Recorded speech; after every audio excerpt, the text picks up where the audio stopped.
Every person has a story, but not everyone has a place to tell it. I'm Frank Swoboda. I've interviewed amazing people all over the planet. I want you to meet them. This week, the most interesting person you've never heard of is... Well, Alan Giebel, welcome to the most interesting person you've never heard of. You are one of the most interesting people that no one's heard of. Well, Frank, thank you for having me. I'm actually honored to know that I'm an interesting person. Well, and you were just saying that you've actually been watching the podcast or listening to it. Okay, so do you listen to it or do you watch it? Because I have this theory. I mainly listen to it. Okay, because I have this theory. Like when Nick and Zach kind of approached me to do this podcast, we had this conversation, and I'm like, oh yeah, that's great, easy. I can talk to anybody, no problem. And then they're like, yeah, well, we got the cameras set up, and I'm like, cameras? What? So apparently, if you're over 45. You only listen to podcasts, but if you're under 30 anyway, 35, right. you listen to them on YouTube. Right. So you have to film it. Yeah. So you can watch it if you so desire you to so watch desire it. to watch it on YouTube, but honestly, Apple Podcasts is where most of our Spotify is where most I'm definitely more of a listener. Yeah, exactly. But the watching's kind of fun because we can show your book and stuff into the camera and go. Oh, that's nice. It's like Johnny Carson and Ed McMahon sort of thing. That works pretty good. Well, the reason I want because you're in town for Gonzaga Prep's reunion, your mom's memorial, Rita, the legend. Very much. So I mean, that's how I met you. Really, was through your sister Ann and through your mom. So Rita Giebel, the legendary librarian at Gonzaga Prep. That's right. For decades. Yeah. I don't know how long she was there, but it's quite some time. Right. So she was just like a legend, and everybody, and we would go to your house. Yeah. That awesome little house on Addison and Princeton, right by Prep, really not far. Yeah. And hang out there. But she was just so smart and funny and treated us like we weren't kids, I guess, was what I thought was cool. She had a very kind of welcoming kind of demeanor towards, I think, ourselves and then all of our friends. Right. So it was always an open door. But she was still kind of tough because she was still the librarian, so she could kick your ass a little bit. Absolutely. There's no doubt about it. Yeah. So and then your dad was just great. And what I loved about Big Al was he was the coach of Meade. That's right. Freshman football. So we would wait a minute, you're the enemy? You're related to the enemy? Because when G Prep and Meade played, I mean, wasn't pretty. And he was very successful. Very good coach. He's like a legendary coach. He actually coached his whole career in junior high. Never went to high school or other levels. Right. And so he was, a 30-year institution there. Right. Churning out, ninth grade champion teams. Right. Running into Ron Long in the Fighting Bullpups. Oh, RL. Yeah. And Jason Hansen probably played for him. All those guys. Absolutely. Yeah. Scott Pallure, the Pallure Scott guy. Pallure. Yeah. He speaks. I remember I just went through some clippings that my mom had kept, and one was an interview of Scott Pallure, who had played at Washington State and then made it into the pros for a bit, and made the comment in the interview that one of his most impactful coaches was my dad. The junior high school guy that was kind of short and tough and spark plug. But and he said, the only thing, and I think this is the highest compliment, he goes, I just remember when Coach Giebel was there, I played harder. Huh. That is it was kind of that. That is a great compliment. Once again, it's not so much what you do, it's how people react to you, later, whether that's in memory, thought, or right. It's the memory it's the image you left on somebody, just that motivational impression. Right. So you left a huge impression on me because you are one of my heroes. So I don't even know if you know this, but you're probably one of the reasons that I do what I do now, and because. One of my earliest memories of you was the freshman year PepCon, right? So you were the ASB president of '82, and I was the ASB president. Maybe it was sophomore year. I was the ASB president in '85. Okay. And so I just remember we would go. Everybody goes out for this assembly, basically, and this one was on the football field. Right. So I'm like, why are we going on the football field? So we go on the football field, and all of a sudden, a helicopter shows up. And you walk out of the helicopter to ridiculous shears. I mean, it was pandemonium.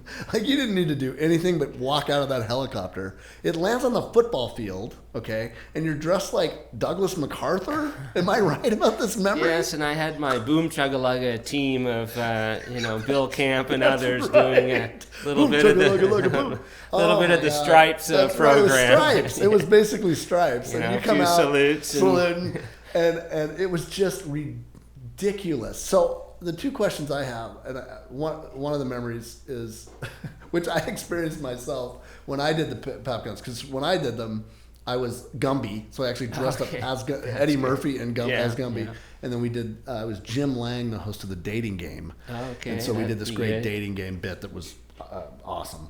But I just remember the strange experience of walking out, commanding the room, and seeing Don Anderson, the legendary serious football coach, kind of laughing a little, and a wry smile, maybe, but just like oh shit, he's what are we doing here? Did you felt the burn? And I forget exactly what prompted my thought that year. I think I'd seen somebody prior to me in ASB had done something cool.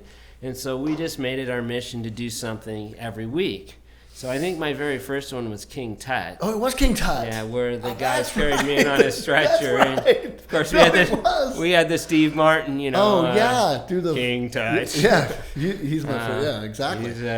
He's from the Stone Age or whatever. Oh my God, they carried you in. That was the first one. Yeah, that was the first one. And then I remember Eddie and I did a one with Bill and Ted, the beer guys, SCTV guys. Well, we use soda cans, not beer cans, because it's high school. Yeah, but no, the finale was that Doug and Bob McKenzie. Yeah, Doug and Bob McKenzie. That's right. And then it was that spring one where, once again, thanks to my parents, because we had this idea, and of course I had all my cohorts in the military stripes unit who wanted me to fly in. So we went out to Phelps Field, and I think it cost $50 or something, and Mom and Dad put up the money because we didn't want to take it from the school. We didn't want it to look like some kind of a special deal or whatever. Right. I remember getting in this helicopter. It was very small, just the 2-seater. It seemed huge to us. And the guy said to me, "Dude, when you get out, just don't walk towards the back." So that's the only thing I could think of. Is like duck a little and don't walk towards the back. Because I didn't want to, make it into a huge scene, Oh my God, right. So anyway, he circled a little bit in Phelps Field, of course, not far from T-Prep. So we circled a little, and I went over my house, and I don't know, it was amazing cool. and that's the first time I'd ever been in a helicopter, right? 17, you're pulling this off. Yeah, exactly. And so in my, Douglas MacArthur garb. Out of the pipe, Yeah. And then, of course, he, I forget, I think we had Pat Schulteis or one of the Stripes guys waved a flag to signal, okay, of course we didn't have walkie-talkies or anything. Right. All right, set her down, vroom, so of course then and I didn't walk towards the back. I ducked to get the hell away from that. You made it alive. But that was a gas. It was really a lot of fun. And I think, obviously if my life had gone in other different ways, I could have, I guess, ended up in Hollywood, you totally writing comedy. Dude, you still something. It was always, that was always a fun thing, sitting around and kind of yakking it up. And when we did the one I was most proud of was the dating game. I talked about it once on the podcast, but we basically set this thing up where we had 3 teachers pretend to be football players, and this freshman girl, and so John Walk and Jack Delahanty, and Tom Zwinnel, who's a large man, I remember. Right? And she would ask questions like, Bachelor number 2, what one word to describe yourself, and Zwinnel would say petite, and the place would go crazy. Right. And they wrote all their own little lines and jokes. We just had the questions, and then they took it as far. I didn't have to, and it went over amazing, and I was really proud of that. And it ended up like right on the dime at an hour. Like sort of, there's something about Einstein time where if everything's flowing, it ends up being perfect. I've had that experience before, and it got done. I'm like, I can do this. Like this is that was my first production. Oh, You know nice. what I mean? You produced something, right? And Yeah. so now I produce stuff all the time. Yeah. And that was really kind of Well, where you it can started. see the magic to just getting people in the right position. Right, you know, envisioning and it. knowing what. I mean, some people are obviously just very funny people, and Right. some people are more straight. But Right. being straight can be very funny Right, too. right. You know, the guy That's that's right. that's Swindle's straight. funny. If he's in the right Some of situation. the funniest now. there's Sometimes they something don't funny know about they're funny. That's a different issue. But, But it led to, I wrote and produced a movie, and that it's no different really, the making of that, than it was, than anything else. I mean, Right. it's the same experience as putting that thing together. You got to kind of envision it, come back, reverse engineer back to how you're Right. going to pull it off, and how am I going to get a helicopter, and all the stuff that you do. I just still do that every day. So I thank you, because you were the inspiration for me wanting to do that. I'm humbled to hear that, and I remember those pep-cons rather. I'm sure like you do, and that when you pull it off and it goes well, it's such the a greatest feeling. high, such a great feeling. And I did tell this before, but Sister Boss, remember Sister Okay, Boss? yeah, Okay, yeah. kind of a scary. I always say she looks like Marge Simpson's sisters. Right. The tight fro, Right. And I never talked to her once in my life. I just Right. avoided her, like, Yeah. I don't have a class with her. Yeah. And I got a letter from her, and I Oh. was like, uh-oh. Sister Boss, I am in trouble. And it was, I think I still have it somewhere. It was so well written, really nice. She said, that's the best PepCon I've seen here in the time I've been here. That's It was on time. It was positive. It wasn't, Right. you weren't making stupid jokes. Right. It was, it didn't waste our time. I was just like, wow, okay, if I can pull that off, if she can buy this. Well, you probably Then I can do improved. You improved on mine, because I think the King I Tut don't was know. silly Steve Martin jokes that I could pull off. No, The it was. Beer Hunter was, throwing, tin cans against. No, but the beauty of them were, in all of these, as we describe them, they were simple. Right. It's a simple gag. Oh, Stripes got it.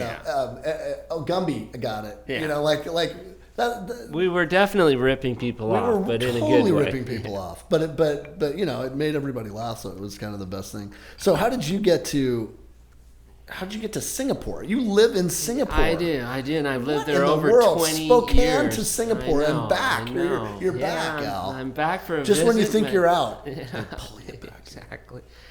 It's one of those things, and I met only a very few, maybe you have, that somebody that knew what they wanted to do in their life and set a plan and said, I'm going to go here to do this and get there and I'm going to end up X. And no, my life has been nothing like that. Most people know. No. And so I, just through people I met through the years, actually one I worked in Alaska during undergrad in a fish cannery, and I met a guy there, Brian Brumsicle, who called me a few years later, who was in South Korea, and this was in 1987, 88. Saying, hey, Al, it's a lot of fun over here. Why don't you come join me? I've got some contacts at Daewoo and some companies that, I maybe can find you a job. And I was in the Bay Area at the time with not an overly interesting job. Because you graduated from UW.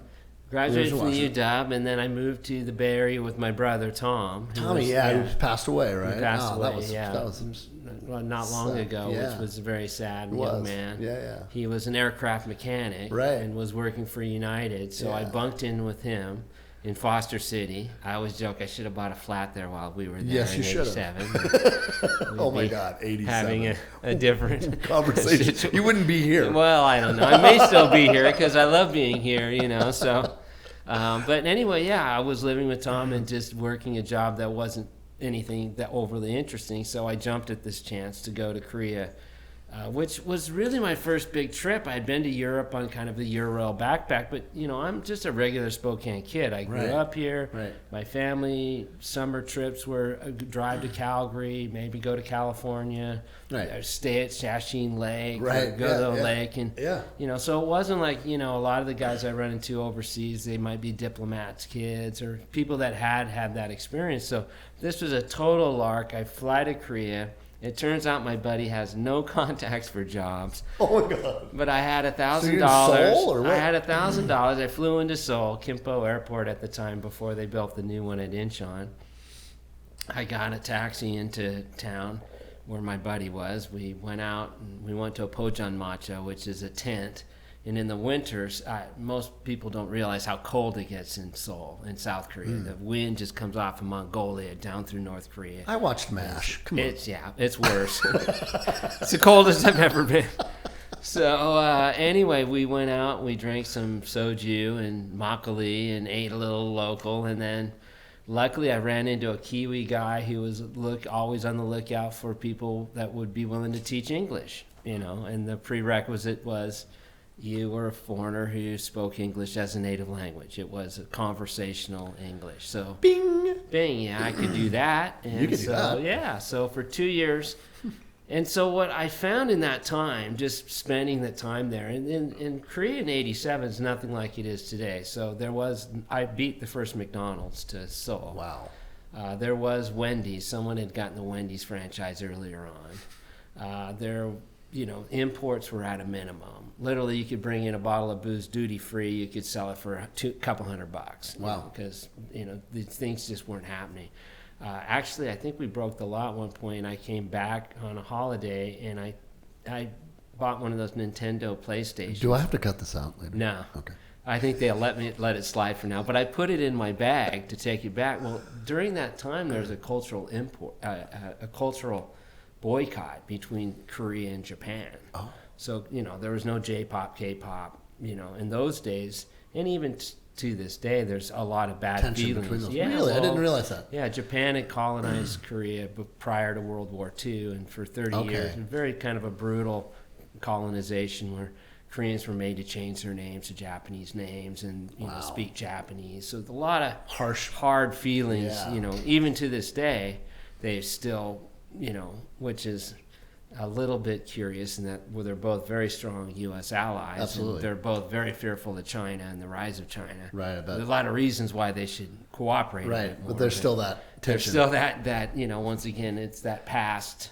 Cousin. It's hard to get over. Yeah, so anyway, sure. I would say the long and short of it, from that moment forward, from that experience, I learned there's two types of traveler. There's kind of the one that sees something different or sees something and says, well, that's not very nice, or we do it better.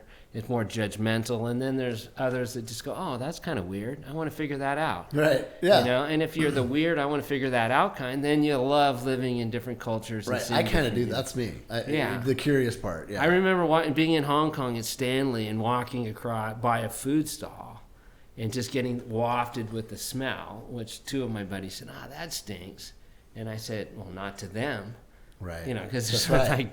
20 people there eating. Hell yeah, that's right. If you've ever been around durian, my wife is from Malaysia. That's a very pungent tropical fruit that people love to eat. Right. But it's hard to get past the smell of it. Right. So anyway, that just set me off on I really want to live and work in Asia. So you're open to it. Very open. I went back to grad trick. school and made it a mission to get back to Asia. And so that happened in 97. AT&T Lucent, I was working for at the time, sent me. I was running sales for one of the divisions. Wow. Traveling, all back and forth. And finally said to my boss, like, you need to move me because I can't do these. You can't. 18-hour flights. Oh, they're brutal. Over, yeah, I've gone to China, okay, in 10 days. Goes, I mean, it's like 24-hour travel day, like the entire time is travel. And then you got to get over that somehow. So anyway, right, takes you a week. I got there, and then I've just made a life there, and I feel kind of humbled. I've seen the growth. Singapore has become, major player on the global stage. For a country that's only got 6 million people. Right. But it's the kind of Switzerland of Asia. That's the banking capital, lawyering capital. So this leads to the obvious question: How many times have you been caned? I've never been caned. So I always have to clarify this with people that say, you live in Singapore? It's a fine city. Yes, I know. We have a lot of fines. But what's funny is you never see a policeman. It's just you never see cops. So we have a very The threat is there. There's a lot of cameras. So, a lot of traffic citations are done via camera. Sure. So you run a, red light, you get it. You get a ticket. You get it in the we mail. get that here in Spokane, Washington. Right. You go speeding, you get a speeding ticket in the mail. And then a lot of the laws, like the jaywalking law, the chewing gum laws, I call them kind of, asshole laws, and that you have to really be a flagrant violator Right. to get fined. I've never been fined. I know one friend that got a jaywalking fine, but he was walking across a major Orchard Boulevard, which is a major shopping area, and it was early morning. He thought, I'll just slip across real quick, and there was a policeman under the tree there Ready to snag him. But I had another friend that ran a red light, and he saw the flash, so he knew he was going to get a ticket. Yeah. It was a motorcycle riding, and he went to the government and said, I want a copy of the picture, because he thought it'd be cool to put in frame and put on his wall. And they came clean and said, we can't find it, so we're going to waive the fine, and we're not going to charge you anything. Wow. So they're very fair. So when it comes to, the rules are very clear. It's, a very orderly society. So, and clean from what I hear, right? Very clean, very, city. Yeah. So they're out cleaning constantly. There's the Not a homeless problem there. No, I think the Asian culture still has that kind of extended family, Yeah. take care of your own, young generation, take care of the old generation. That's been lost here. Completely. I think a little, in a big way. In a big way. And then the government does have subsidized housing, so if people fall through the cracks, there are housing available. We don't have a drug problem because we don't have any drugs. It's very strict, no drug policy, so I don't expect marijuana to get legalized anytime soon. Actually, Thailand recently announced that they've legalized marijuana. Wow. And Singapore government came out to make it clear that it doesn't matter where you take the drug. If we test you, ain't gonna happen here. It's so still. Is it tested? You're tested? No, never. No. But it's just that kind of threat. The threat of it that could happen. Yeah. Oh, we lost something there. Yeah, that's all right. I think we can. You can figure that. Look at him. He's so handy. Yeah. These guys from Singapore. I mean, they're pretty good. Wow, that's probably all right. So this whole global world. What's the biggest thing you've learned from that sort of trip? Oh, here, hold on. Is that gonna work? Hey, Zach. Okay, we're okay, I think. Oh, that'll work. Okay. Yeah. So, well, it's this thing just fell down. So. We're good. We're cool. Yeah. So I think the biggest thing, and Frank, I'm thinking about writing some kind of a paper, whether it's an article about kind of my life in globalization, because I started going to Asia in '93, and in those days I had a beeper. Remember beepers? Yes. And it didn't work outside the U.S. anyway, so I had nothing. And I used to carry a binder full of overheads, transparencies. Wow. And I'd go into a customer and I'd say, "Where's your overhead projector?" And we would flip view graph. Oh my gosh. Yeah. Now, if I say that to any of my young colleagues, They don't even know like, what "What's view graph?" They have no idea what you're talking about. What's an overhead projector? And so, once again, in those days, it was very face-to-face. There was no internet. So one of the things the internet's done is it's really democratized to some degree that kind of information. So anyone can Google and find a source if you wanted to, find a source for some type of product from Malaysia or from China. It's very easy to do. In those days, it was not so easy at all. Right. So, I've just followed this kind of explosion. And, some of it I look back on not so positively. I used to work out of a factory in Mesquite, Texas that employed probably 4,000 people building the products that I sold in Asia. Wow. And I loved that factory. I was proud of that factory. Right. And by the time my 10 years at Lucent was up, that factory didn't exist. That factory was in Mexico. There was part of that factory in Mexico, part of it in India, part of it in China. But not in the United States. Not in the United States. Right. And that was a conscious choice that I think we have to fess up to. Own. Yeah, we have to own that.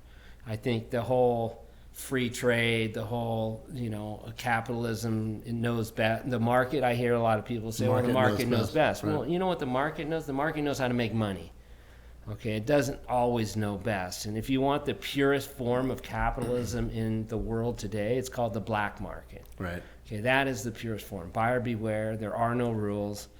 You can put poison in the product, and if it kills the kids, whatever, I made my money. You were dumb enough to buy it. Right. And most of the rest of the world has practiced some form of managed capitalism where, they're following the tenets and the rules in general of trade. But they might have protected industries. They might say, no, this is too important for us to, leave it just to the market. And, now some are more heavy-handed than others. I think that actually, in many ways, China is more capitalistic than America. Yeah, I mean, sure. they know how to make money. They love to make money. That's what most Chinese business people are really good at, just chasing dollars. And just being over there for a few days, you get the sense that that's what they aspire to, And I always felt like it was kind of like, when I was over there, I just remember thinking, wow, they completely own us. Really, they own us in a lot of ways. Well, but they also don't have the one thing that we have. We're cool. There isn't a like they desire to be us. Right. If we don't. Am I right about that? No. Well, I think there were definitely 20 years ago. Or at least 10 years ago, 15 many years ago, yeah. for sure. Soft power has always been the strongest bit of our arsenal. Right. And it still is today. Once again, so if you ask a kid in Beijing or in Singapore, where do you want to go to school? They're most likely to say Stanford, MIT, Harvard. Right. They're going to go Peking University. Now, some may, but in general, the dream is still, and the higher education institutions are a huge draw, and we should take advantage of sopping up that talent more. Yes, rather so than denying it from even coming here. Right, exactly. I mean, look at some of the leaders of many of our Microsoft, Google, many of them today Absolutely. are immigrants, yes. or had come from immigrant parents. Right. So that's a huge opportunity for us. And the other thing I always say is, look, if you want to assess the viability of your particular country, look where the elites, look where the rich people put their money. Okay, so if you went to Warren Buffett, or if you went to Bill Gates and looked at their portfolios, where's your money? 80% of it's going to be in the U.S. in real estate and stocks and bonds and the rest. If you go to rich Chinese people, most of their money's not going to be in China. It's in the United States. Yeah, it's going to be somewhere else. Maybe in London, maybe and it's usually not in their name. Right. It's the same in Russia, because these people are worried the system is fragile enough that they could lose everything. Right. And so there's no put it in a more stable place. Well, look, rule of law and those types of things that sometimes we change of regime.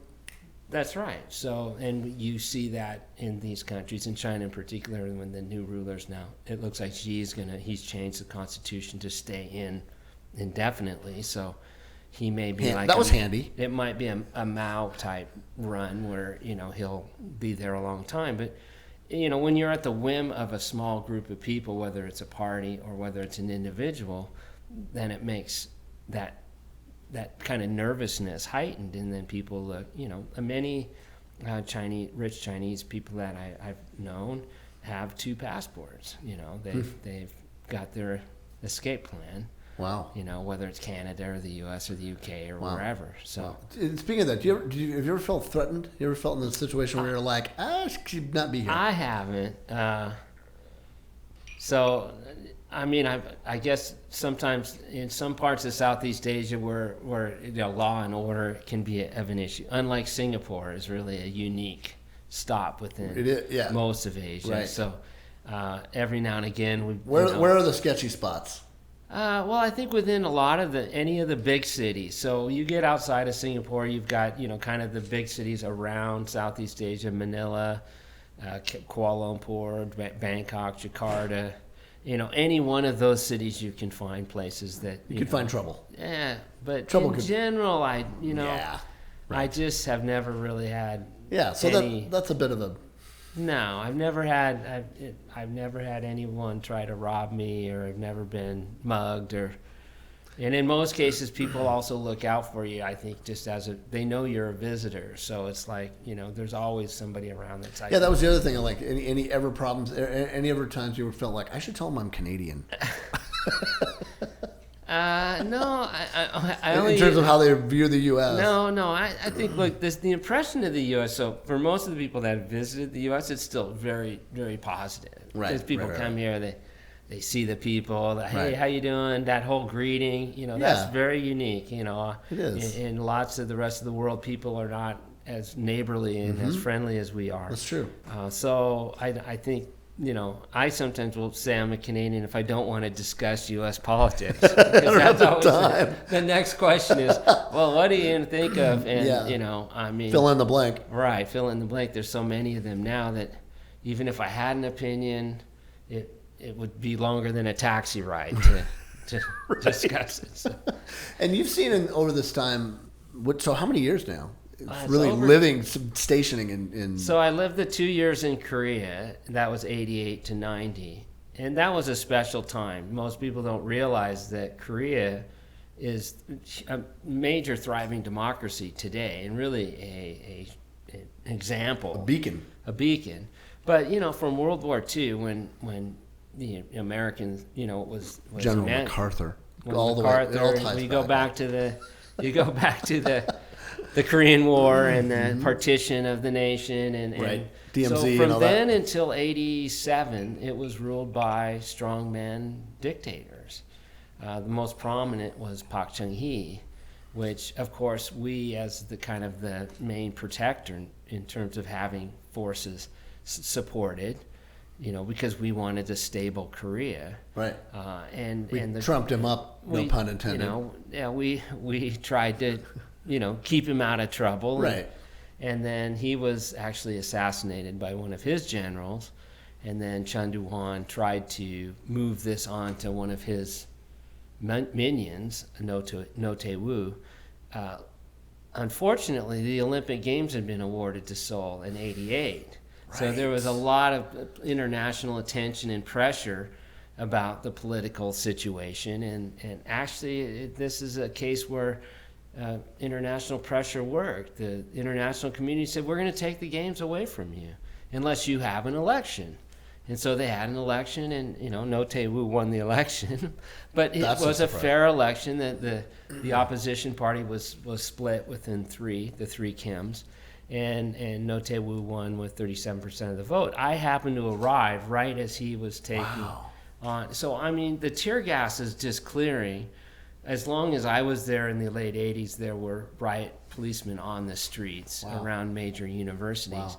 But it was a beautiful thing. And I was recently in Seoul. There's a modern history museum right downtown where you walk into this presidential room, and it has a picture of all the presidents. And so you go, okay, there's Sung Man Rhee. He's that first one. Then there's Park Chung-hee. Then all of a sudden it's, No Tae-woo, Kim Dae-jung, every 5 years they've had a peaceful transition of power. Wow. And they've recently had another one. There's a new president. So they do 5 years. 5 years. Which is, I think, smarter. 1 5-year term. Yeah, a 5-year term. Wow. Right. So yeah, so this is actually. So were you there when the Olympics was going on? I went to the Olympics. I was in the stadium when Ben Johnson beat Carl Lewis in the 100-meter dash. How amazing is that? And we knew it was rigged. Of course, the next day he was caught doping. Yeah, that's right. Carl got the gold. That's right. Actually, I think the American basketball team, one of the first times we lost the gold medal, and I saw a number of the basketball games. I think David Robinson was on that particular and that was when they were college kids still, wasn't it? Was that before the Dream Team? Yeah, it was one Dream year. Team was the first year that the NBA. I think the next year we put the pros in because we didn't want it was a Dream Team. Right, in LA where we didn't want to lose ever again. That's right. So then they'd enough forget this. Exactly. You lost the gold. But I actually went to baseball. Baseball was the first time in the Olympics, that Olympics. So I went to some baseball games. Wow, cool. And hey, Zach, we got a beep going on? All right. Is that a problem, or can we keep rolling? Oh, okay. So, and what's funny, if you get a chance to go to the Olympic Games, right, is go to some of the smaller events. Right. So I went to, weightlifting. I didn't know anything about it, but I was fascinated by it. Wow. I went to the cycling, in the velodrome. Oh, yeah. And so I sat down to this guy, and I just, started talking, hey, how you doing? It was an American guy. And it turned out his brother was on the U.S. Olympic team. Wow. So he's explaining why they kind of stop and balance and then they go. Wow.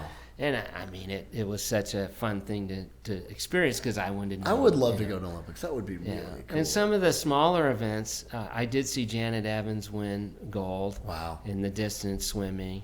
So I did. So anyway, the big ones at those Olympics was swimming and gymnastics. I couldn't get a gymnastics ticket. That was a hot ticket. But I did get a couple swim tickets, and then I saw basketball. And it was, once again, kind of that coming out party for the South Koreans. Like, hey, you're in our capital, best foot forward. Right, we're all in this together. Clean as can be. Right, really right. set up. Right. But then I think the really big coming out was when they co-hosted the World Cup with Japan. So those have been like almost like our Expo 74 here. Like absolutely. they really just put them on a map, and it puffed up the chest of the people that live there. Yeah. Give you pride. I mean, we're going to face 50th anniversary coming up here of Expo soon. I recently found, and I should have brought it. We could have put it on camera. My season pass. No So way! very little. Oh my gosh! So wasn't gray hair then. So my brother and I got season passes because my parents decided that we would be the tour guides for any of the relatives. Oh, that good! Came. That's great. So two interesting things happened to me. Because you couldn't have been that old. I was like 7 or 10, maybe. I was 12. Wow. No, I was 10. Yeah, right. My grandpa had an apartment right across from the Opera House. Oh, wow. And the apartment complex is still there. Yeah, okay. I understand And he was like on the 6th floor looking. Now, the Chernobyl building, as we call it? and maybe. It looks like it. It looks like a Soviet era. Now, I don't know how we got away with this, but the Secret Service did not disallow us from standing on his 10th story balcony to watch Richard Nixon come by. I remember that. In the motorcade to open the games. And I then remember at that. the end of the games, Gerald Ford closed it. I know. So we were right in the I middle of wasn't history. watching TV at that point. Right. To, Well, I was to in the know. crowd at 7 when he at the park. But I watching just Nixon. thought I it will never was forget kind that. of a weird thing. We had Richard Nixon open and Gerald Ford close. I know, it. exactly. And of course, that was just in the 8 months of the World's Fair. Yeah, Watergate. That Watergate right in the middle of it. I happened, mean, that was the height of Watergate when he came here. Yeah, and so I went probably every other day because somebody from Canada, relatives would come and mom and dad said, oh, well, you got to take them down and show them around. Oh, it was cool. So I probably sat up with people 50 times.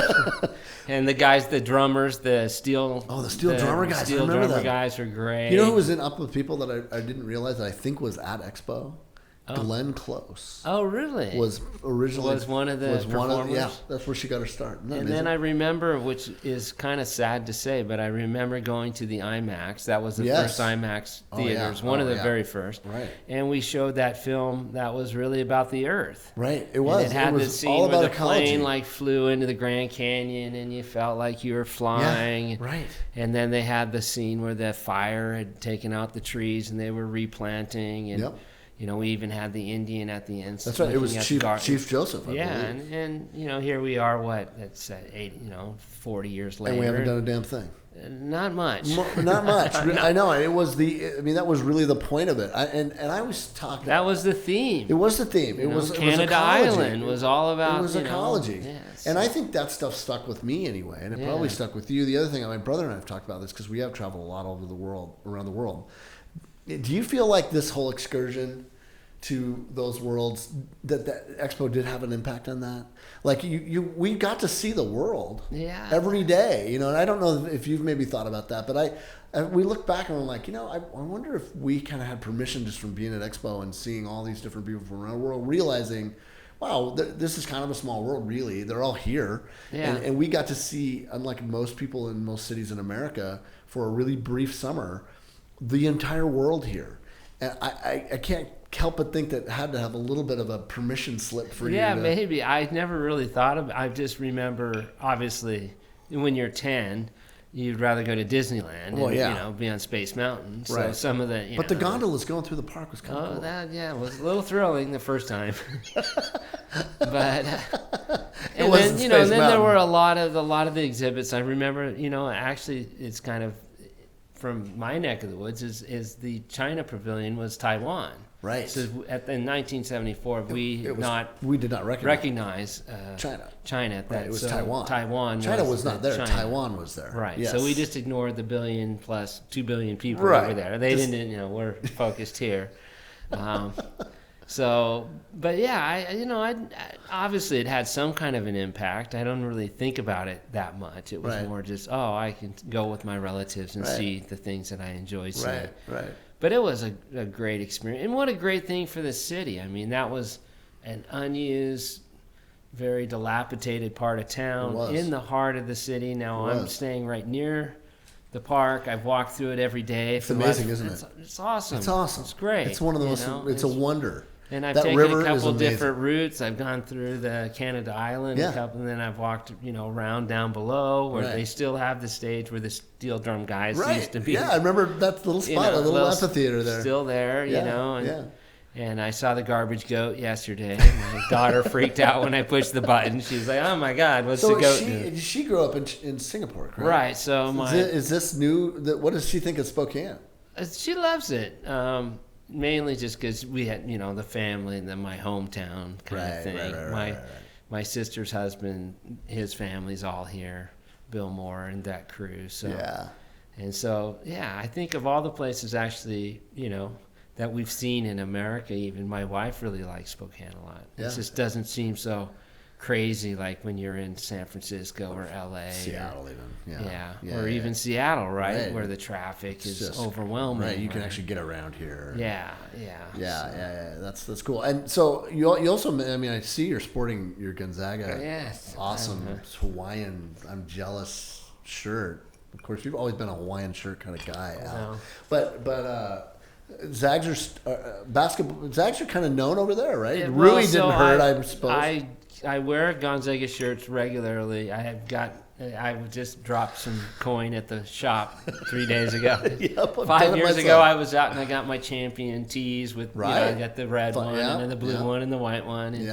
And so they're getting a little frayed in the collar. So time for an upgrade. Time for an upgrade. So I got 3 of those, same style. And then this looks pretty nice. And I got a collared golf shirt, and my daughter got a cap. Do you get stopped when you're wearing that? Every now and again, someone will, go Zags. So there's definitely Zag fans everywhere. Singapore, not a ton. Now, basketball, I think when I've been in the Philippines, the Filipinos love hoops. So if you're in Manila, they're big on. Because Seoul's a baseball town now.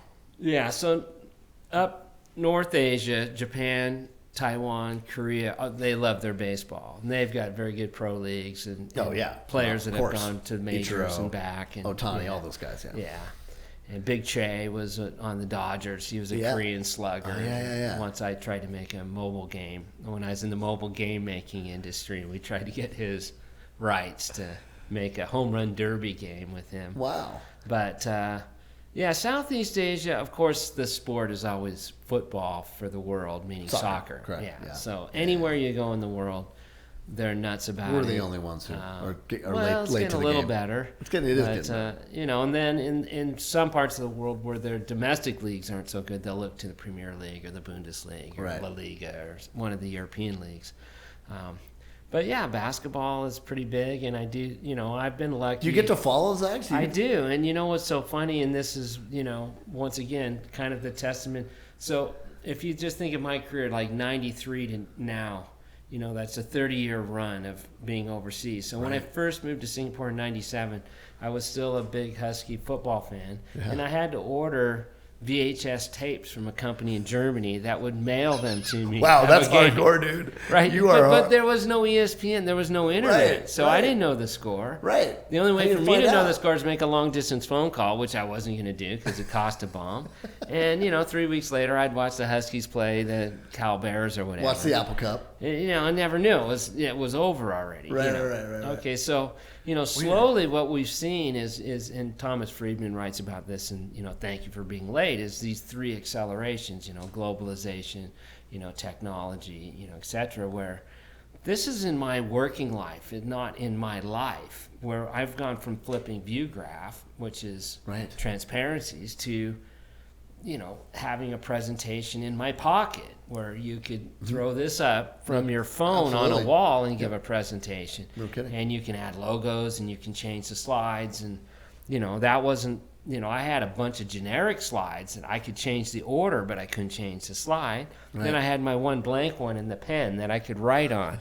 This is old school. Right. And so, within that 30 years, we've gone from, that type of very much a face-to-face driven to now, even during the pandemic, Zoom has, proven to be, or Teams or Google Meets or whatever, you use.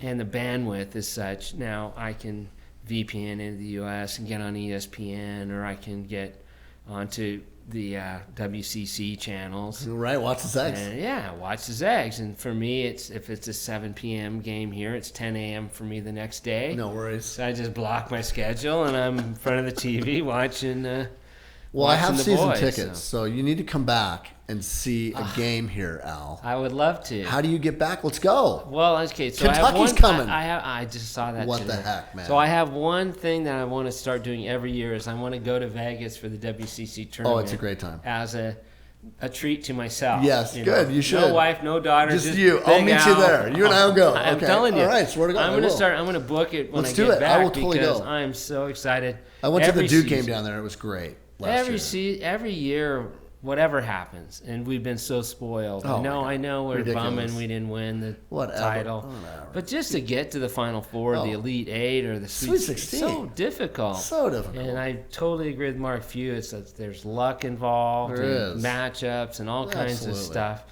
But what's great about this following the Zags is every year it gets done, and it's like, next year we might even be better. I know, and we just lost to Chet Holmgren, and I'm thinking, this Malachi guy looks like he's a good shooter, and we'll be stronger from the 3-point line. They lose 4 guys, and they're ranked second preseason. I mean, come it's on, incredible, it's ridiculous. And so I've been blessed. When people used to ask me 20 years ago, what do I miss? And I used to say, food and sports. Yeah. So that was the two. So there was always some burger stand or taco Zips, or something Zips that burger. I would say I missed.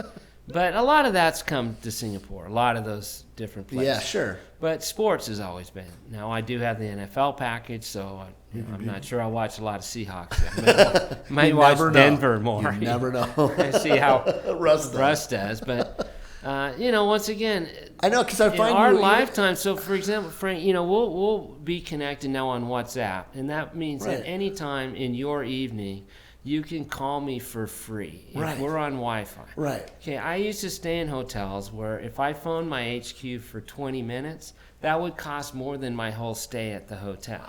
Those long distance international long distance could be $400 or $500. So the world has really gotten smaller. Absolutely. Because I talked to you, and I know you've been there for 30 years, and it feels like you've been, living in Southeast, South Perry here. I mean, it's like you really are still connected. It's not that, once again, town. even when I was in Dallas, I didn't necessarily get to Spokane that often. So it's geographically I'm much further away, but I do think the beauty to the technological accelerations. Now, there are some of the negatives that we've run into in terms of misinformation. Oh, yeah. Dangerous But stuff. if you use the tools as they're designed, I use Facebook mainly to keep up with your podcast. Keep up with friends and family. Right, exactly. I don't go there for news. I don't talk politics on there. I just want to see what my cousins are up to. Right. And then I might pipe in, and every now and again I've been trying to share a photo here and there. Yeah, you have. Thank God I did. I think you saw one of my posts. I did. I'm like, he's in Spokane. What the hell? I can get out of here. Yeah, really. I wouldn't have found you otherwise. No, and so I've been trying to constantly. I keep kicking myself because even when I'm in Singapore doing little things like taking a walk, I see something that's a bit different. I think I should take a photo of that. You should. You guys might be interested in I would seeing love that. To see what that I world, can say, this is what Singapore looks like today. Right. And you've done through your career, you've had a lot that had to do with technology, right? So you've gaming stuff, and I know I read a blog of yours where you talk about sort of that .com bubble bursting, and you were right in the middle of it, and the whole thing blew up all over you. I mean, you've seen the ups and downs of all of this. So I've kind of had a career that's been big company, little company, big, kind of the grass is always greener. So I had a 10-year run with AT&T Lucent. It's pretty good. Yeah, and I could have, if I would have been more geographically flexible and willing to move to different, mainly back to the U.S., but to Chicago and to New Jersey, I probably could have, created a much longer career there. Now, who knows what would have happened? This is the tragedy of our American business to some degree, but Bell Labs, which was Alexander Graham Bell's labs, is now a French company. Right. Because Lucent merged with Alcatel, and it's part of Alcatel. Now, how we just decide we don't care about a premier research institute is a bit beyond me. Kind of goes to maybe how much public money we're putting into those research labs. We've kind of just privatized everything. You got out of that game. Yeah, and we all know at the end of the day, businesses only will invest to make money. And they're starting to go back to that again, like that semiconductor stuff that you have to. There's the viability on the front end of a lot of this technology is not profitable and won't be profitable. No, it's research and development. You have to throw stuff on the wall. Make those investments. If you look at fracking, which we now gush about our natural gas abundance, that was a Department of Energy investment on horizontal drilling and fracking. You can't do that unless you know how to horizontally drill. That took decades to develop. And there was no ExxonMobil funding that, because they want to make money much quicker, as they should. We're businesses, so I had my run there, and then I got into gaming, and I got on with that startup Riot Entertainment.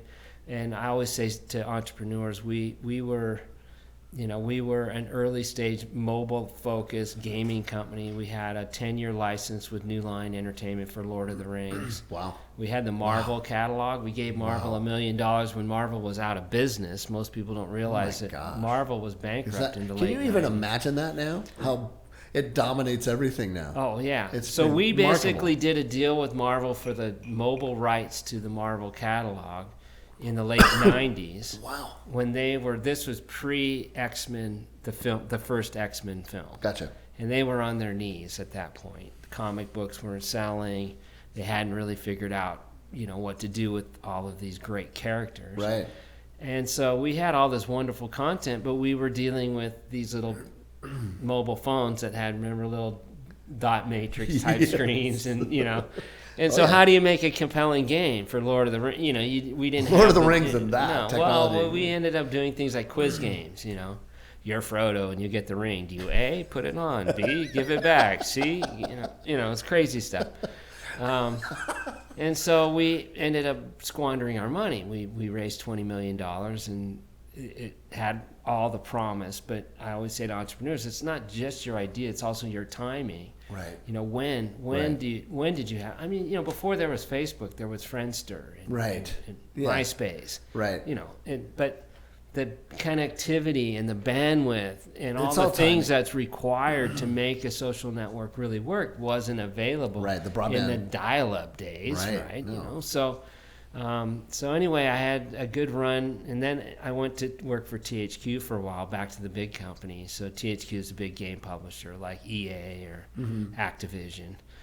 They fell on hard times mainly because they didn't see the mobile coming.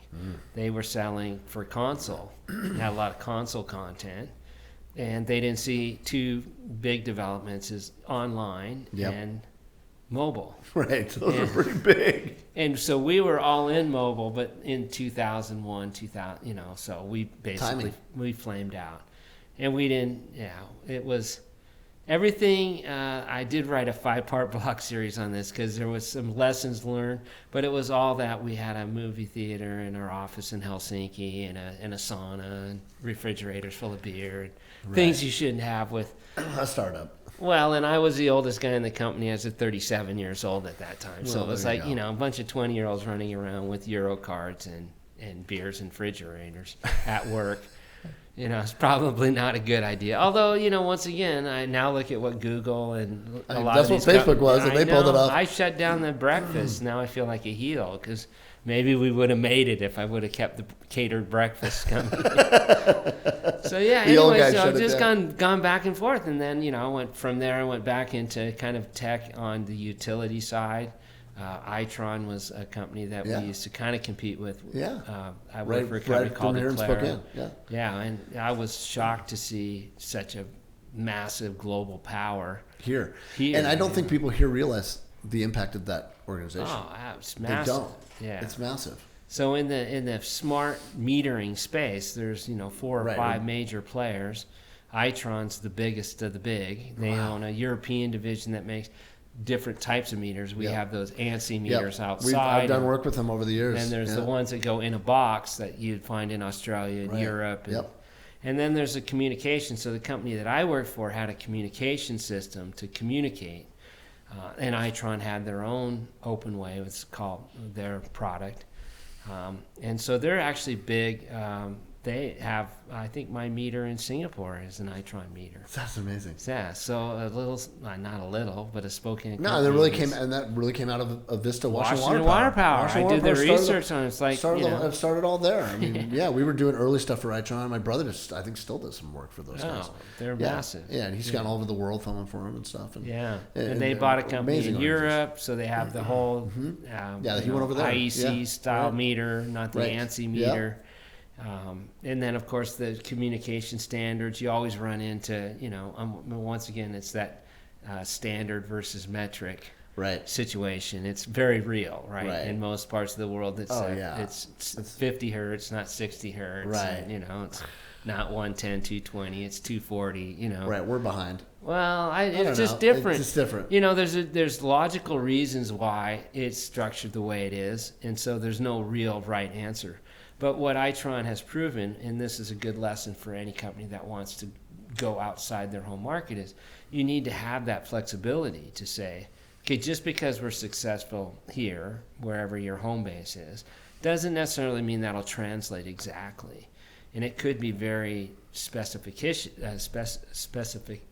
driven in terms of we need to meet another spec. Gotcha. Or it could just be cultural, how it's positioned, who buys it. It could be a channel issue. In some markets, they don't buy from the manufacturer. They only buy from a wholesaler or distributor, someone. So now you really are, you act mostly as a consultant?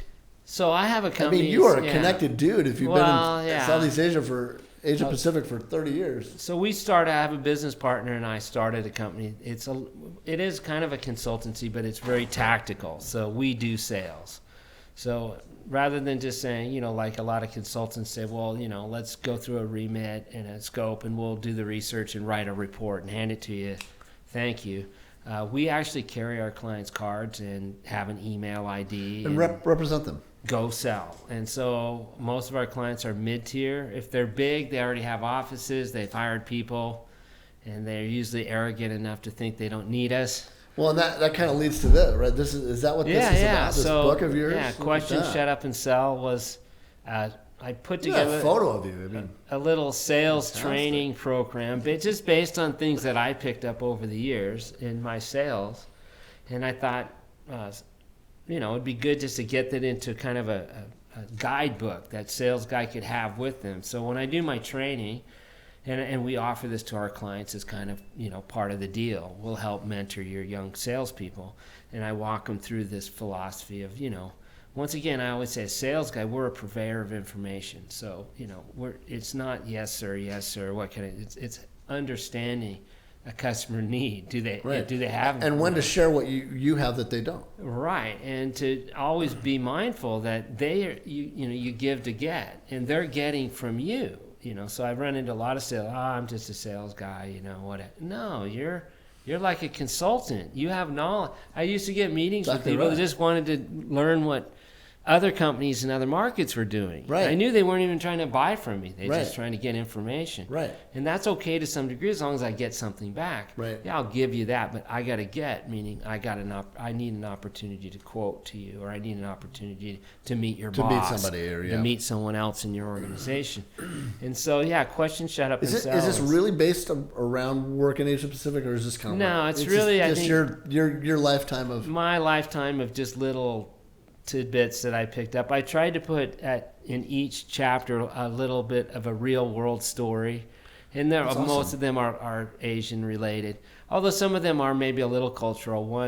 One is the shut up part of Question, Shut Up, and Sell, because most sales guys are not very good at the shut up part. They want to talk about their Chris Farley and Tommy Boy. They want to talk about their thing, and they mess it up. Shut up and listen a little bit. Right. So one of the stories I give is I used to do a lot of work in Japan and with Fujitsu and some of the big companies there, NEC. And what I noticed is the Japanese were very good at using silence. They would go, oh no. And they would just wait think, I think a lot of it they're thinking, and obviously there's language issues. Right. But a lot of it is just leaving it silent so the stupid foreigner rushes to fill in the silence. Right. So I think one of the questions I had too just about this is when you're, because I sell and I don't really even realize I'm doing it. Like, right. Like a big part of my job is selling. That's the best way to sell. But I'm like, I'm a storyteller. That's really what I do. But people come to me to know what that is, and we do sell. I mean, that's how we stay in business. You have to do it. But I've never felt like I've been, selling. I don't know. I always feel like I'm just sort of helping to solve problems. Well, I think that's the essence. So as you flip through the book, there's a few things that I would suggest before meetings. There's a whole section about just preparing for the meeting. So a lot of sales guys rush up. They're maybe running, kind of right on time. And I always say, no, get there 20 minutes early. Even if you're just sitting in your car or outside, get your breath, get your wits about you. Kind of make a plan. What's your best outcome? What's your minimum outcome? Because some meetings are in different stages. It could be at first meeting, exploratory. You might have very different goals for that meeting versus with an existing client or someone that you've talked to a number of times. So there's kind of that kind of goal setting. And then, I think you're probably doing exactly what I would advise salespeople to do just because it makes sense to you. But you probably go in and you say, can I ask you a couple questions? That's right, yeah. And that's what I tell my sales guys. Do not get out the computer. Do not start flipping view graph. No. I mean, if this guy is overconfident in his current solution, the worst thing we can do is try to sell to him. Right. If someone's overconfident, you just want to get him a drink and wait. Right. And so in the book, I describe different states of minds that customers can be in. One state's overconfident. You cannot sell to an overconfident customer. Right. As a matter of fact, it's hard to even get a meeting with an overconfident customer because they think, they know everything. They know everything. That's right. Okay, and then on the other end of the spectrum, you have emergency. Oh my God, something's happened. I'll pay anything. Yeah, okay, so that happens. Not often. Right. I always say the first case is engineers and doctors. They're all the smartest guys. That's right. And they actually are. Well, they're smart maybe in some but areas. But not in what we do. Yeah. So a lot of it is just figuring out where their heads are, but you can't get that without asking questions. So I think your good sales guys are doing probably what you're doing, is saying, can I ask you some questions? Most people say yes, unless they're a good buyer. I've run into some purchasing people that go, no, I don't want to answer your questions. I want you to tell me about your product. Gotcha. Because they're all about getting the quote. They've seen this movie. Well, yeah, they're. Because I remember one time I was just a lot of what happens is I run into people, and a guy in town that we've kind of known his family. I won't say who it is, but I just remember saying, "What's your biggest problem right now?" Right. And he's the CEO of a pretty big company, and he's just, man, I've got a lot of PhDs that are spending a bunch of time kind of troubleshooting, right? Rather than innovating, right? And we were able to create content for them that eliminated the problem with them troubleshooting because they could just send, we filmed a video, they sent a link, they watched, people watched it and then didn't have to call them back. Right. Because you wouldn't believe how much time that freed up for us. Right. And I wasn't even trying to sell anything. I was just really curious, like, what's your biggest problem? Right. And I think it's a great question to ask clients. So in the book, there's a section on questions. So there's bad questions. So in the seminar, I always throw it out. Hey, how about we whiteboard some questions? And people say, well, do you want to do business with me? It's a horrible. It's a yes/no question, right? Say no, yes. You learn nothing. Done. So you need to think of those bigger open-ended, like what keeps you up at night is one that you'll hear a lot. Yeah. And then you can revise on the classics, but what in your current approach may cause you some concern. Right. Okay, that's open-ended. The guy can't say yes or no. Right. He's got to articulate something. He's got to say something, yeah. Then when I say to the guys, it's just shut up. So let him just go, he or she go as long as they'll go. Because the more they talk, the more we learn. That's right. Just take notes. Yeah. And then to help solve their problem. Right. And if obviously they'll start identifying problems, and then you have to decide, can we fix that?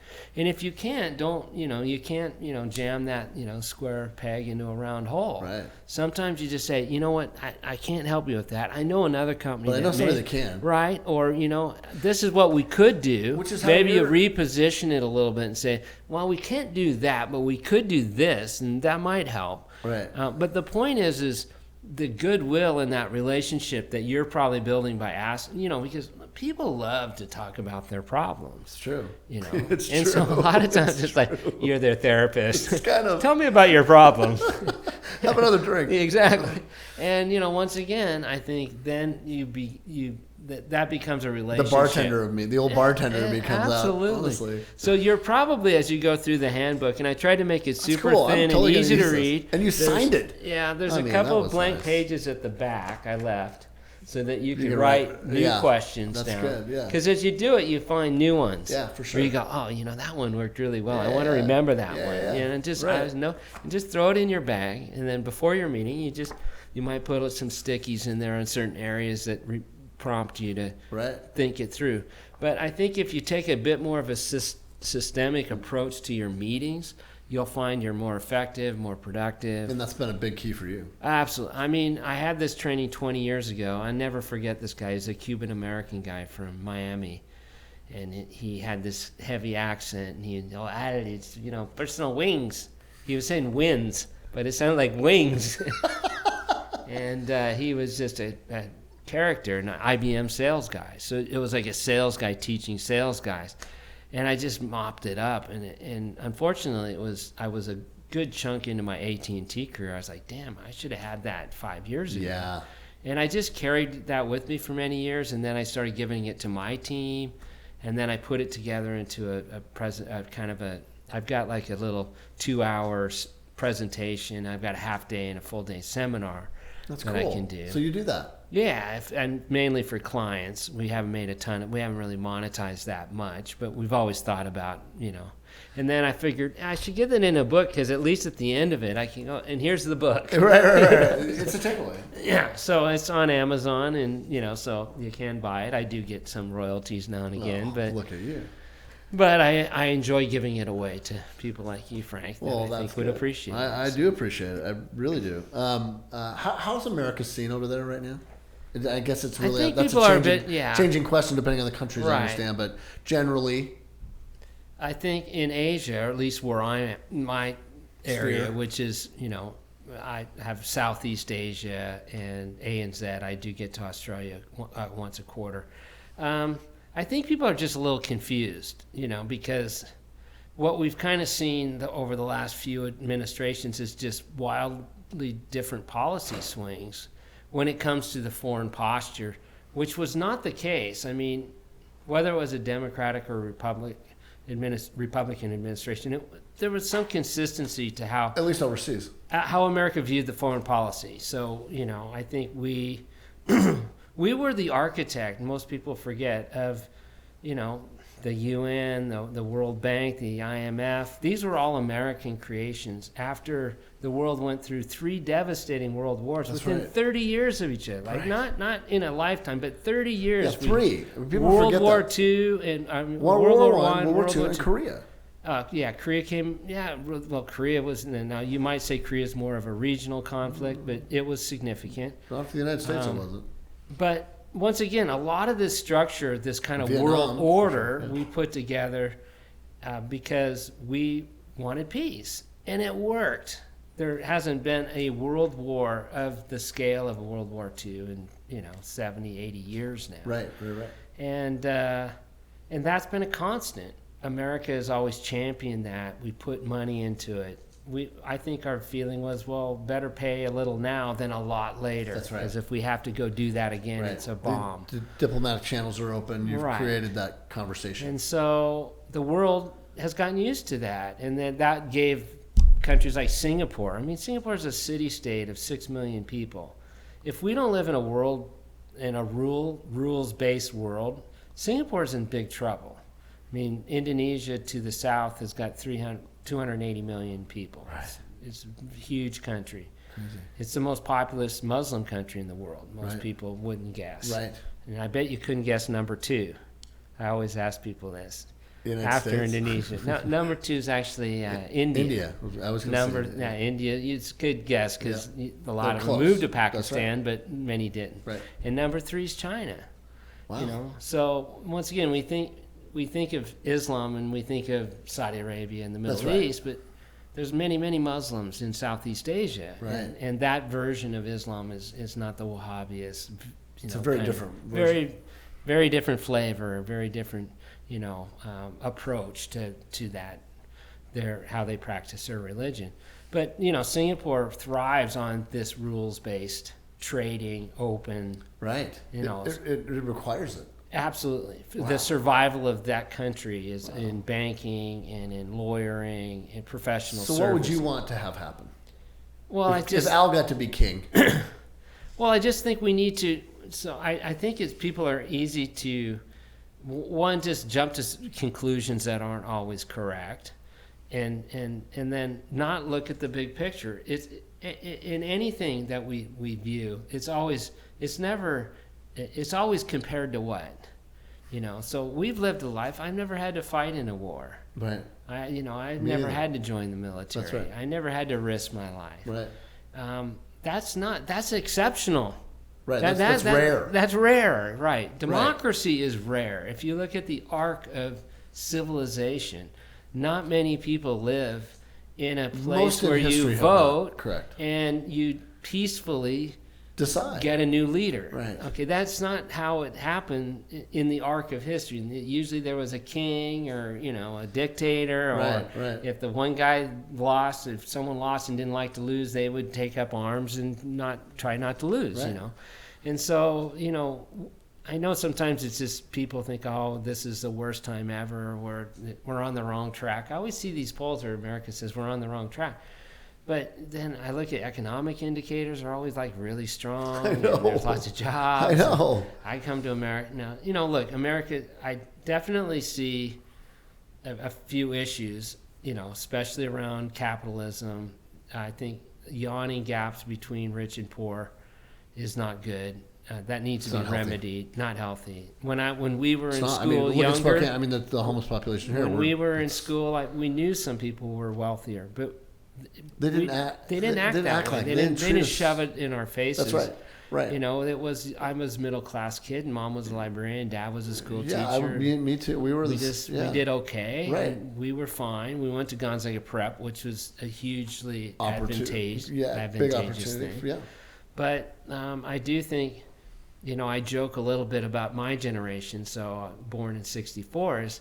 We went to a movie at some point, and a character stood up and said, "Greed is good," and we didn't get it that he was the villain.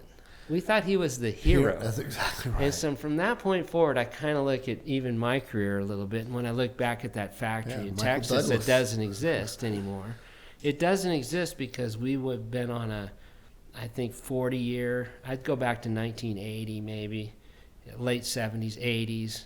So say 80s, 90s. So we've been on 40, 50-year-old me, money, me, money, me. That's the mindset. And the more, the better. And so somehow a banker can make thousands of times the average salaries of their employees and still believe that he's worth it. Right. And look in a camera and say, I'm worth it. Right. I'm a master of the universe. Right. And I don't know if that's sustainable.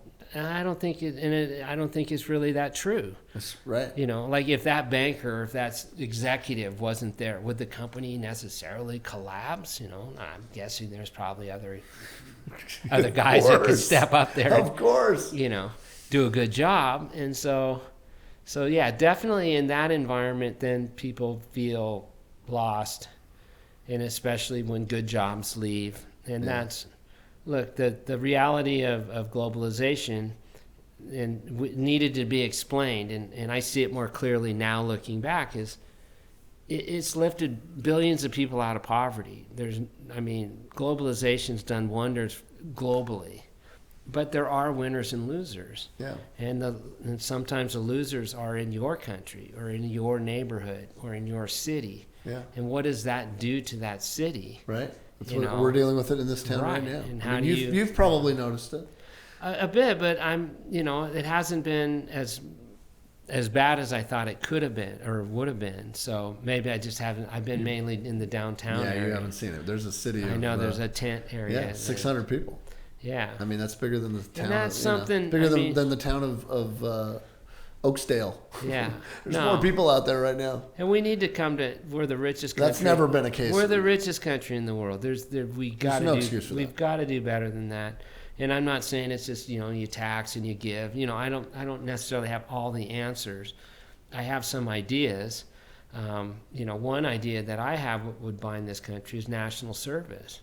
When I was 18 years old, if I had said, no, for 2 years you're going to be in City Corps, and we're going to send you to Mississippi to work for 2 years. Right. I would have actually gotten to know a whole raft of Americans that I had no connection to. That's right. And I'd have more empathy, and I'd have more understanding of, we grew up, I don't know, in Spokane, when we grew up, I think I knew 5 African-American kids. Exactly. One kid on my soccer team, one of our neighbors was in the Air Force. Right. And Mark Thomas at G. Pratt, and, a handful. Chip Anderson, right.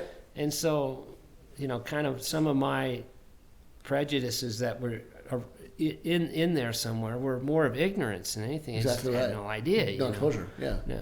And so once again, if you move people around, and I see this in Singapore, every Singaporean male, they don't do it for the women like Israel does, but every male in Singapore, resident or citizen, so even if you're a resident, at 18 you do 2 years of national service. Wow. And if you talk to a Singaporean, you go, okay, who do you play golf with? They always say, oh, my army buddies. They never say their girlfriend. Right. They never say their work, but it's the army because they were in the jungles of somewhere crawling on the ground. And that was the time where they were forged really as people. And I thought that was a really good idea because we've been wrestling with this whole homeless problem, and we went to Houston, filmed a documentary that we pushed out called Housing and Help. You can find it at housingandhelp.org. I really want you to see it. We just finished the first part, and we're in the middle of making the second one here in a couple weeks. It'll come out. And it's taking a really strong look at what's going on here in Spokane, because when we were kids, we never saw a homeless problem at all. And a lot of that is that safety net you're talking about, where the families just aren't there to support you, and housing costs have gone up 72% in 3 years, and people can't pay the rent, and they end up at a tent city of 600 people, which is kind of unheard of in the time that we've had there. And I thought, we went to Houston and chronicled this and met all the key people in Houston that have turned their problem around. They're the lowest population of homeless people in America from any major city. I didn't know that. Yeah, and New York Times just did a big piece on it. We filmed it the day after they were there. Met all the key people. So that's coming up as part of our series. And what I really learned from that was what they're doing is they're finding housing for people, but they're also finding help along with it. And not just help, but a navigator. They have a person who is assigned to you, Al, and 20 other people, and how can I get you off the street and into housing and get you the services you need? They've got a dedicated person that's kind of a champion for you. What a better way to use national service than to train people like that, because we're really missing there, and we're missing a lot in the mental health area. Behavioral health is a problem. Like, there's a lot that we could do here at home in that kind of Peace Corps idea. I think there's brilliant. So much that, once again, I always say when people ask me about politics, it's like, it's not a bumper sticker. Big problems, I can't explain it in one line. Or I have, there's many different facets to it. It's mental health is a big issue. But mental health is a big issue in many countries in the world. So, they just have different ways to intervene. Right. Whether that's through a family or it's through a system that identifies. Right, either the system has helped them, or they've got a culture where the family is watching out for them. The safety nets are stronger. And then, some countries still have maybe the draconian, let's lock people up or commit people, which is expensive. Something that we probably wouldn't want to do. So it's a combination of a bunch of things. It is. That's what Houston did. The first thing is you have to bind the country together. That means we all need to be in this together. And so what makes me nervous about being in Singapore and watching America from afar is everything just seems to be a fight. I mean, everything. It's like, everything just becomes politicized. So, when people, I don't remember it being that way. I mean, there used to be, I'm a kind of a weird guy because I grew up in a very democratic-leaning house with a teacher and a librarian and unions and whatnot. But I'm a businessman, so I spent many parts of my year thinking a little bit more free trade, a lot more lower I tax. think you and I have a lot in the same. And so that's kind of, low regulation. I'm sure as you set up businesses, you run into red tape and you're like, oh, no wonder we can't get anything done. Right. And now I'm kind of coming around a little bit to, well, wait a minute, with no regulation, if you don't regulate the banks at all, if we just let them have dark pools of money and derivatives, then we know what's going to happen. Collapse. We're going to have to stump up the money again. Exactly right. So the answers are, but I just look at like small things. Like one thing, like I'm really a proponent of national service because I think thinking of myself, I would have thrived in that. I would have learned so much. Yeah. And I learned much of that I learned in Asia later. Right. But there's so much of that in America I could have learned. Absolutely right. Now I'm watching programs. And the need's huge. Yeah. And there's many things that other people could learn from us.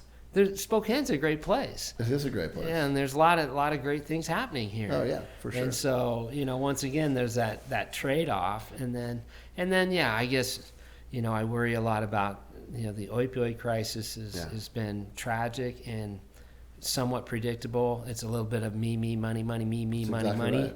Right. I've read enough about some of these pharmaceutical companies to know that they knew, of course, and they continued, to push to benefit. And to make money. That's right. And that's where we need some regulation. I mean, that's crazy. Or just some ethical. Well, we would hope. But I think what's happened when you go down the greed is good path, because I've asked, this is a great question, I'll ask you this one. I've asked many of my friends these days that are involved in cryptocurrency. So if you understand crypto a bit in the blockchain, you probably realize that of the hundreds of cryptocurrencies out there, most of them are a Ponzi scheme.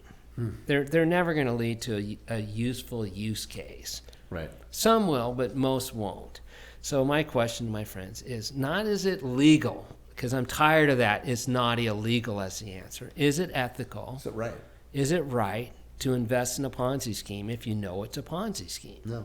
And I agree. No, it's not. And so we know, or I know, that there probably, or I would guess, I shouldn't say I know for a fact, but I would guess that there were more than a few sophisticated investors in Bernie Madoff's Ponzi scheme that knew damn good and well it was a Ponzi scheme. Yep. Because you just can't have the kind of consistent returns year over year that he was showing. Right. But they just knew, if I stay in here, once I double my money, I sell half, the rest is gravy. And I'm not going to be the last person without a seat. Right, yeah. You'll be off the boat by then. It's going to be somebody, old lady that does it, or old guy, that retiree That's that exactly believes right. in Bernie. Like your dad and your mom. Yeah, exactly. Really? Somebody like that. And so I have two answers to that. And I'm talking to sophisticated, bank, fintech guys. I either get, well, it's not illegal, so yeah, it's fine. And, you're just smart. You're smarter than everyone else. And then I'd say actually the bulk go that way. And I get a few like you that immediately say, no, that's not right. No, it's just not right. And I believe that it's not right. And you should call it out. That should be an easy answer. It should. But I think now, once again, it's the veneration of money. Even the veneration of entrepreneurs. I'm tired of just, we put entrepreneurs on pedestals all the time. Yeah, they're good. Yeah, they have ideas. But some of those companies don't generate the jobs. So this is a great question to lead to this. My daughter is going to be a senior at University of Washington. Your alma mater. In my alma mater, yeah. She's kind of following a path very similar. It's a brand new program, brand new major there called Anthropology of Globalization. Wow. Okay. Yeah, very cool. And a lot of it's business and marketing and kind of down that path. What advice do you give her? What do you tell her now at 21? She's going to embark on this kind of career. What would you say she should look for and look out for? Oh, well, yeah. So this is a global view. So I would say get out there as much as you can. Yeah. So the first thing is, be that curious traveler, because she won't have a problem there. Yeah. She's going to Rome next year. And just, everywhere you go, just be, I think the more curious you can be about even little things, because all those little things tell you something about the way that place works. So even if you go to Europe and you see a lot of small cafes, then there's a small family business mindset. And then I would be curious, is that historical? Why is that? It might have to do with zoning, or it might have to do with land ownership, or obviously the land in certain spots, in terms of good positioning. If it's entrepreneurial. When I was in Finland, I spent some time in Finland way back on that one of the startups I worked for. And the Finns, now most people would think of Finland and Sweden, that's a socialist countries. It's free education through college. 50% of their taxes. You have a baby, you get, both medicine, and both of you get, 5 months of time off, parent leave, and then there's daycare, and it's all free. And actually, one of the best they're the happiest country in the world. One of the funniest things I got was the way they do speeding tickets. I think it's in Finland. They don't charge you by how fast you're going. They charge you by how much money you make. Interesting. So if you're driving 200 miles an hour and you're modest, you get the $200 fine. But there's a guy that got $20,000 fine because he makes he makes a lot of money. Oh, that's a good deterrent. Kind of makes sense. That makes a lot of sense. Because a $200 fine for the millionaire is. It's the cost of driving. The college kid, right. So once again, but I found what was funny there is they had this kind of entrepreneurial. Maybe it was Nokia. I don't know exactly where it came from. Certainly, there's something about the outdoors and Lapland surviving in this crazy dark. Do you think this is a good road for her? Do you think that this is a good time, especially as an American going back out there? Yeah, I think she'll get it. I mean, look, Americans, for all of our faults and all of the difficulties, we're still a beloved place. Everybody wants to go to America, at least to visit. Many people want to live in America. So I don't think she'll have any problem as an American. My only concern will be it'll be interesting to see how globalization evolves in the next 20 years. Do we onshore more? The supply chain has shown to be quite fragile in the pandemic, and it still is. It's really bad. And it took us 30, and I was part of that. That'd be part of my Spokane to Singapore story of how we used to source for that factory in Mesquite rather locally, and then over time parts started coming in from other places, and then factories started moving to the point where when I look at an Apple iPhone, where's it made? I mean, to me, it's almost a nonsensical discussion, right? Because the screens are from South Korea, many of the chips are from America, all the IPs from California. It's assembled in China using a smattering of Chinese and Southeast Asian. Highly inefficient. Well, I think the blend of the labor rates and the cost of the sourcing actually makes if everything runs smoothly, it works. Then it's actually yields a lower cost product. Got it. And that's something that we as consumers need to pay more attention to. Look at the label. If you don't like China, don't buy that cheap T-shirt. But you can't not. You can find Malaysian, or you can find Honduran, or it's going to come from somewhere probably. Right, and if it comes from America, it's going to be a lot more expensive. Okay, last couple of questions here. Best food you've ever had in your journeys overseas? Where is the spot? Where is it?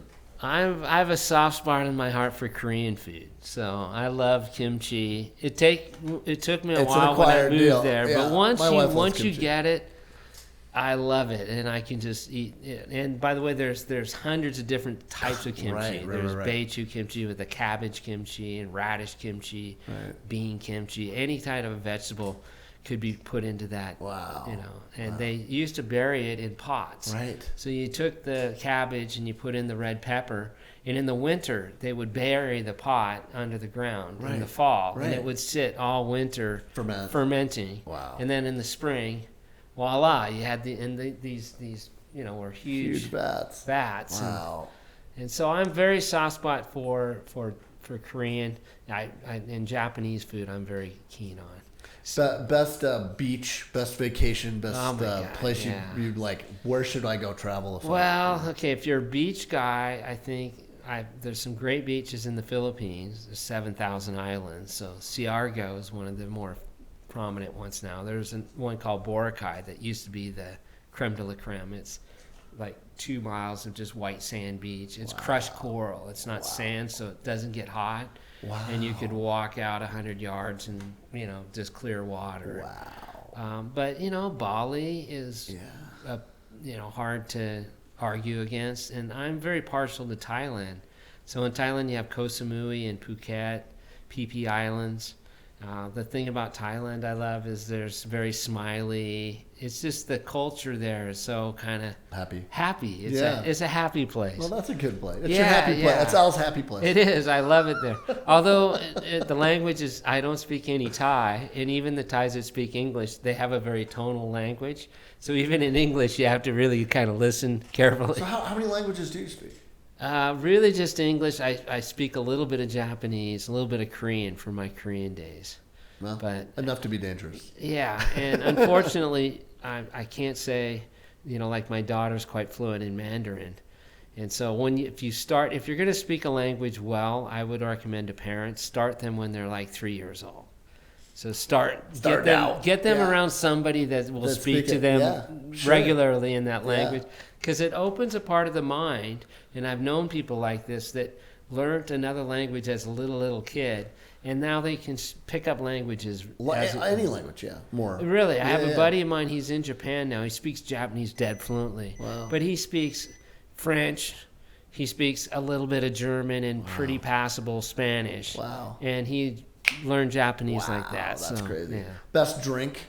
What's the best drink over there? Best drink. I'm kind of a beer guy, and there's good beers all over. I think the Singapore Sling is quite famous. Kind of a British concocted, very sweet, fruity drink. That's kind of you. Sweet and fruity. Look at that shirt. So you're not gonna go wrong at any of the resorts, but they're gonna have the pina coladas and the the standard fare. But and then beers. There's local brands. Tiger's kind of the beer of Singapore, but you've got Singha. What do you think of this? The Amador. This is nice. Yeah. You Amador. Amador. Yeah. Is it? Napa. Okay. Where's it from? Is it from Napa? Yeah, aged in oak barrels, Yeah, solid. Al approves. I approve. I'm Oh, that's fine. Yeah. Okay, just a wide shot. Yeah, very much. That's fine. Yeah. No, we're almost Yeah, done. we're almost done. Yeah. I got enough to keep this guy going forever. It's just... Oh, okay, well, that's cool. That's no cool. problem. That's cool. Coming back to Gonzaga Prep, right? This is a unique place. Do you feel like there's an impact from that? Oh, absolutely. It's an incredible kind of network. It's just a communal. I mean, even now when I think back, there's always just a positive vibe. I remember Father Ted Kessler, and Father Jerry, and even some of the John Walk. Father Jerry Chapdelaine. There you go. And even some of the teachers like John Walk and Al Faulkner. English. Absolutely. And so what I like about it is there seemed to always be some continuity. I think Cindy Riopol's the principal. I know, she taught me. Yeah, so it's great to see tradition. Yeah, people don't just people come there and they stay a long time. Your mom stayed there forever. Yeah, and I think that builds a certain amount of continuity. I love the fair share approach. I think that's offered probably a lot of people. But I think it saved the place. That wouldn't have been able to go. Right. Because I've always felt like there is a real sense of not pretension there. Like we weren't the rich kids, right? And I've never felt like I didn't belong.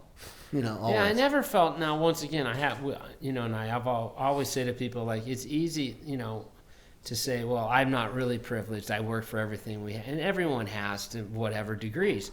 But once again, to be able to go to a private school, that is inherently that's a step up. That's exactly a small advantage. It is an advantage. It could. You don't have to take advantage of it, but it is an opportunity. Right, exactly. And so, but I do agree. When I was there, so once again, my dad's a junior high school teacher, coach. Mom's a librarian. Right. so it was a sacrifice for them to Absolutely. pay for the three of us to Yes. go there, Oh, yeah. especially consecutively. Oh, my parents, 8 kids, man. Yeah. Through That's a private big, Catholic that's a big school. one. Big one. Yeah, and so, but I never felt like I didn't belong, and we kind of knew, okay, well, they based on where we lived or whatever. Yeah. But I don't really remember like certain cars or certain people dressing that differently, or No. And so It wasn't I hope that clicky. I don't know whether that's changed. Obviously, a lot. I think societally has changed from Sure. because our parents came from that. Greatest generation, man. Get to work. Absolutely. Just go get the job, get something done. The next thing in front of you. Right, and they weren't. It was very much of helping your kids do better than you. Than you did, and That's right. and so. I hope that hasn't changed. I'm on the newsletter. I go on the website now and again. I get the feeling that I would like it even today, that it still has that feel. Well, it seems like it's a bit more diverse today, Yeah. which I think is good. I think Spokane's more It diverse. is, yeah. It could I certainly personally be am a more, big but- fan of that because I live in a society where I'm a minority. You're the minority, yeah. Yeah, and I do feel like good ideas come from different viewpoints, so if we all just think the same way, Right. we're probably not going to get We're doomed. Well, maybe not doomed, but we won't get to the best outcome necessarily. Right. Plus I always joke with my friends, say, there's a lot more immigrants moving in or whatever. I go, well, at least the food's better. You don't have to eat Taco Bell. You're going to get real Mexican food. When It's true, man. When the sushi chef is actually from Japan and he knows how to cut the fish, you're going to enjoy the sashimi. So when are you going to have your podcast? Like, you got to do this, man. Well, I know, and You- this is going to motivate me, Frank. I'm 'cause inspiring you I know finally. you You will inspire me. reverse inspire me. There you because go. Sometimes I do feel like I see certain things, or I'm on a trip somewhere, or if I'm business a meeting or whatever. I think, man, this might be interesting for somebody to hear about Absolutely. this, Yeah. And so, yeah. So I think last question. I'm inspired. Most interesting person you've ever met? Most interesting person. Okay, so any walk of life. You've traveled. You've been everywhere. Yeah, there's been, different mentors. I think, my dad was very interesting because he was a messed up man in many ways, but very motivational and very, he was a team builder. He was. Obviously, my mom was quite an inspiration. But in the business realm, I had one guy at Lucent that kind of took me under his wing. He ended up being quite a high executive at Avaya. Not the energy, not Avista, Avaya telecom company. But Steve just had a way of a lot of the tips actually came through him. Just little things of, how do you think about these relationships? Mm-hmm. He was big on like never give, always give to get. Yeah. And I Be a giver, not a taker. Well, but always give, but always try to get back. Oh, sure. Yeah. And so even if you were like closing a deal and you wanted to like give a final discount to close that, and I had a big $10 million deal where I did that, and he like questioned me later, and I'm like, well, I got the $10 million deal. Where's the champagne? He's like, but at the end you gave him that little discount, which it was within my authority to do that. But for that, he said, you could have gotten another meeting. You could have gotten something for that to say. So, over my career, I've been a little bit lucky in that, between Steve and then another guy, Bill Yates was another mentor. Just being in meetings with them. When you're with somebody that's definitely more experienced, then you learn. Like I've been in some CEO type meetings. I was in one very high level meeting with the GE guys and the chairman of the power company in Japan. Wow. And it's so funny with those guys because they never talk about their businesses. They always ask questions. And it's like a question competition. Well, that is such good advice. They just start right from the beginning. Well, how's your year going? How's the quarter? Hey, that power plant we worked on 2 years, is that up? Has that been commissioned? It's always a question. And the other guys, so they're really kind of just probing each other to, get an idea of like, well, how could we do something? Right, How can we work together? Exactly. And so, that I think, from a business perspective, it's that. But, personally, I think it always goes back to family and parents and siblings, my brother, my sister. And, how is Ann doing? She's great. What's she doing? I hope is she she's here? Is she going to be here? She was here. She's not going to be here for the reunion. She's back now. But she's in nursing. She runs the whole children's hospital in Seattle. Oh my gosh. She runs the ward and manages. Why does that not surprise me? No, and she's telling me now she does a lot of kind of seminars where the hospital allows her to go to other hospitals in different parts. She's a remarkable person. Always has been. Yeah, and she's really good at. She's been working in this kind of with kids and children's issues, cool. and so she's really good at it. And she's everything, just like in high school. She's buttoned down, everything's organized, and everything's. And she had that sort of follow me up the hill. Let's go. Right, I know where we're going. She does. I'm going there. I'd follow her anywhere. Exactly. Well, thanks, man. Thanks for coming by, Frank. It's been a pleasure. Thanks for having me on. I think it's great to talk to you, obviously, and now I got to get my podcast. Get your going. podcast. Cheers, man. All right. All right. Cheers.